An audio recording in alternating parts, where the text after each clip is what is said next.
श्री शिवाय नमस्तुभ्यम। हर महीने के कृष्ण पक्ष और शुक्ल पक्ष की त्रयोदशी तिथि के दिन प्रदोष व्रत रखा जाता है। वैशाख महीने के कृष्ण पक्ष की त्रयोदशी को मई महीने का पहला प्रदोष व्रत रखा गया, जो कि रवि प्रदोष व्रत था। अब मई महीने का दूसरा प्रदोष व्रत कब रखा जाएगा, इस दिन प्रदोष काल का समय क्या रहेगा, पूजा करने के शुभ मुहूर्त क्या क्या रहेंगे, इस दिन कैसे पूजा की जाती है और कौन सी कथा सुनी जाती है, इस बारे में आपको बताते हैं। इस बार वैशाख शुक्ल त्रयोदशी तिथि प्रारंभ होगी 20 मई सोमवार की दोपहर 4 बजे से और त्रयोदशी तिथि समाप्त होगी 21 मई मंगलवार की शाम 5:39 पर। प्रदोष व्रत हमेशा उस तिथि में रखा जाता है जिस तिथि में प्रदोष काल का समय भी प्राप्त हो, इसलिए 20 मई सोमवार के दिन सोम प्रदोष व्रत रखा जाएगा, क्योंकि इसी दिन प्रदोष काल का समय भी प्राप्त होगा। सोमवार का दिन भगवान शिव को समर्पित होता है, ऐसे में प्रदोष व्रत भी पढ़ने से इस दिन की महिमा और भी बढ़ जाती है। इस दिन सच्चे मन से अगर भोलेनाथ की पूजा की जाए, प्रदोष काल में शिवलिंग का जलाभिषेक किया जाए तो तमाम तरह के दुख मिट जाते हैं और सभी मनोकामनाओं की पूर्ति होती है। अब पहले जानिए इस दिन के मुहूर्तों के बारे में। 20 मई सोमवार को सूर्योदय होगा सुबह 5:47 पर, सूर्यास्त होगा शाम 6:59 पर। ब्रह्म मुहूर्त सुबह 4:11 से 4:59 तक रहेगा। अभिजीत मुहूर्त सुबह 11:56 से दोपहर 12:49 तक रहेगा। इस दिन सिद्ध योग भी बन रहा है, जो कि दोपहर 12:10 तक रहेगा। इसलिए सिद्ध योग में आप पूजा करके कुछ न कुछ उपाय करें और कुछ दान भी करें, क्योंकि ऐसी मान्यता है कि सिद्ध योग में यदि कोई भी शुभ काम किए जाते हैं तो उनका शुभ फल बहुत जल्दी प्राप्त होता है।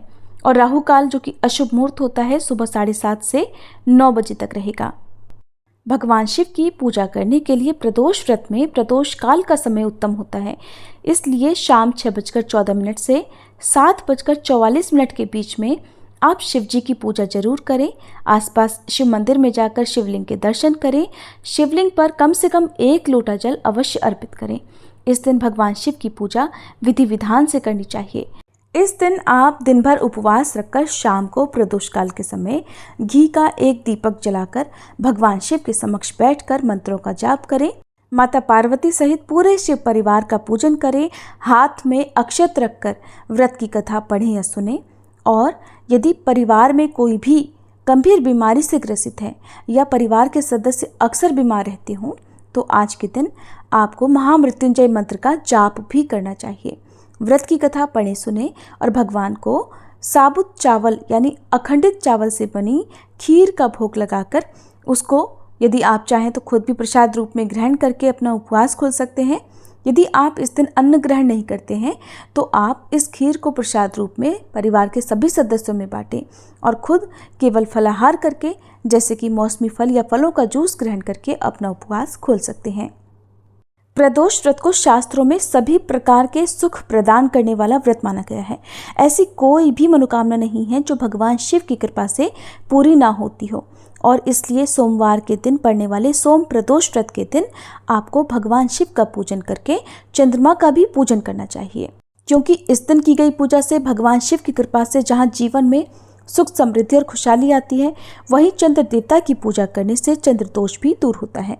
शाम को चंद्रोदय होने पर आप चंद्र देवता की पूजा करें, चंद्र देवता को अर्घ्य दें या फिर भगवान शिव के मस्तक पर विराजमान चंद्रमा की पूजा करें। ओम सोम सोमाय नमः इस मंत्र का सच्चे मन से जाप करें और इस दिन सफेद रंग की वस्तुओं का ज्यादा से ज्यादा दान करना चाहिए। पौराणिक कथा के अनुसार एक बार एक नगर में एक ब्राह्मणी रहा करती थी। उसके पति का स्वर्गवास हो गया था। अब उसका सहारा उसका इकलौता पुत्र ही था, जिसके साथ वह सुबह से ही भिक्षा मांगने के लिए निकल पड़ती थी। इस तरह दिन भर भिक्षा में मिले हुए अन्न से ही वह अपना और अपने पुत्र का पेट पालती थी। एक दिन घर वापस आते समय ब्राह्मणी को एक बालक घायल अवस्था में मिला। ब्राह्मणी को उस पर दया आ गई और उसे वह अपने घर ले आई। वह लड़का विदर्भ देश का राजकुमार था।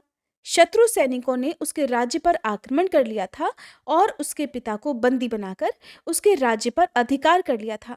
इसलिए वह बालक मारा मारा फिर रहा था। राजकुमार अब ब्राह्मणी और उसके पुत्र के साथ उनके घर में ही रहने लगा और उसके पुत्र की तरह ही पलने और बढ़ने लगा। एक दिन वह ब्राह्मणी अपने पुत्र के साथ राजकुमार को लेकर भिक्षा मांगने के लिए गई हुई थी। वहीं पर अंशुमति नाम की एक गंधर्व कन्या ने राजकुमार को देखा और उस पर मोहित हो गई।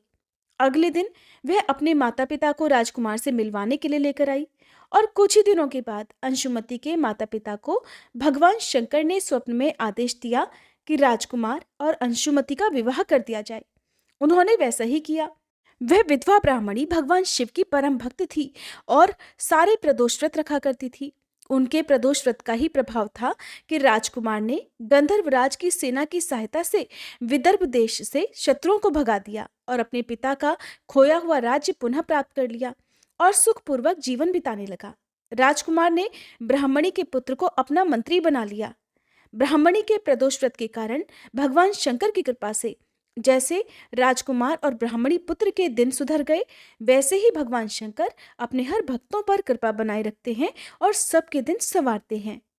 इस प्रकार सोम प्रदोष व्रत रखने से अगले पिछले जन्मों के सभी पापों का नाश हो जाता है और सारी मनोकामनाएं भी पूर्ण हो जाती हैं। ये थी आज की वीडियो। अगर आपको जानकारी अच्छी लगी हो तो वीडियो को लाइक करके कमेंट बॉक्स में भोलेनाथ की जय जरूर लिखिएगा।